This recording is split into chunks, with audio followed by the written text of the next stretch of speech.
This is a dissection of the left brachial plexus, and the proximal branches are color-coded yellow for ease of determining which is which. We'll begin proximally, and in this specimen, we've resected a large piece of the clavicle, which was here.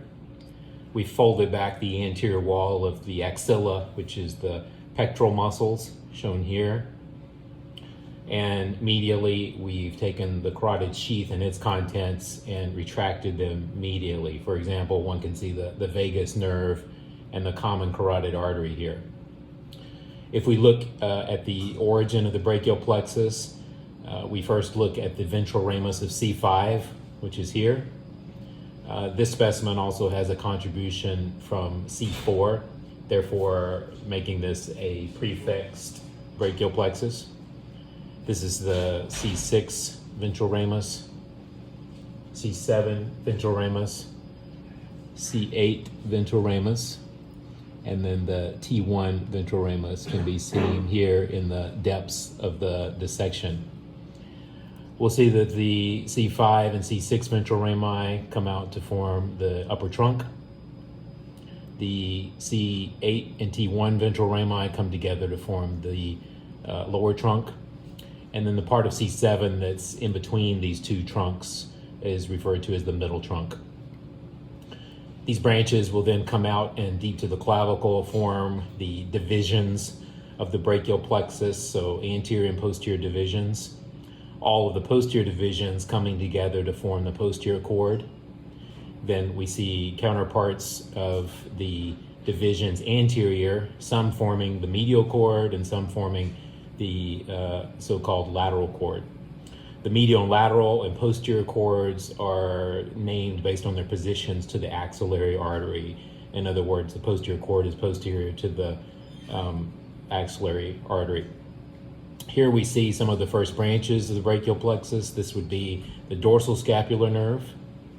This, in this case, coming directly from the C5 ventral ramus and traveling back to the rhomboids major and minor, sometimes the levator scapula.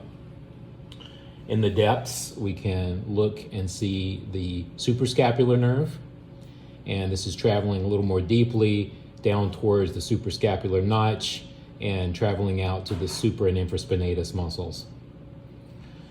More superficially, one sees pectoral branches, medial pectoral nerves and lateral pectoral nerves, and an intermediary ansa pectoralis.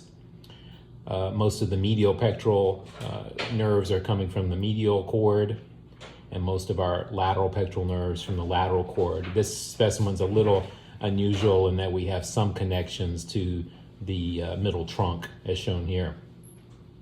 As we move more inferiorly in the superficial layer, one sees from the medial cord the medial antebrachial cutaneous, which will travel to the skin of the medial forearm, the medial brachial cutaneous that travels to the skin of the medial arm, and joining this medial brachial cutaneous, we see the intercostal brachial nerve that in most cases, as in this case, arises from the T2 ventral ramus or the T2 intercostal nerve. In the background, one sees another branch that arises from the posterior aspect of the C5, C6, and C7 ventral rami, and that's the long thoracic nerve that's shown here. We can then, we'll disconnect the intercostal brachial nerve, fold it over, and we're going to move some of the superficial structures here, that being the medial brachial and antebrachial cutaneous. We can move these inferiorly, and this gives us a nice view of some of the terminal branches of the brachial plexus. For example, this is the ulnar nerve from the medial cord. Here we see the radial nerve, the axillary nerve, the musculocutaneous nerve, and the median nerve here in the middle. The radial nerve and axillary nerve, again, are the two terminal branches of the posterior cord. And to see the additional branches of the posterior cord, we can reflect this anteriorly will reflect the radial nerve, and this shows us the upper subscapular nerve, one of them.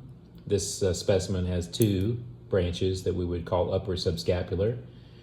This is the so-called middle subscapular that currently we refer to as the thoracodorsal nerve, traveling down to the latissimus dorsi.